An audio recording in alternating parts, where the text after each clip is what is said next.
आप चाहे हिंदू हों, मुस्लिम हों, सिख हों, ईसाई हों, मंदिर जाते हों, मस्जिद जाते हों, चर्च जाते हों या गुरुद्वारा जाते हों, लेकिन वहाँ जाने के बाद भगवान के चरणों में, अल्लाह के चरणों में आप मिठाई चढ़ाते होंगे या फिर चादर चढ़ाते होंगे, फूल, माला, धूप, दक्षिणा, पैसे, रुपये, यही सब चढ़ाते होंगे।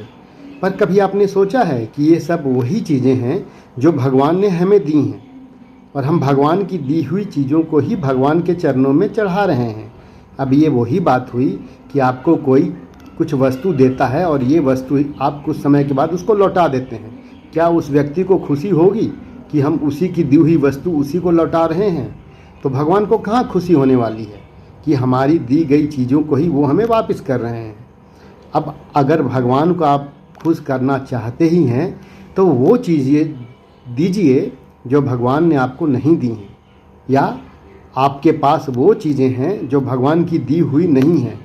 तो ऐसी कई चीज़ें हैं आपके पास हैं, आपको पता नहीं है, जो आप भगवान को दे सकते हैं और भगवान बहुत खुश होंगे, क्योंकि वो चीज़ें होंगी जो भगवान ने आपको बिल्कुल नहीं दी है। जैसे घृणा, द्वेष, नफ़रत, लोभ, लालच, आलस।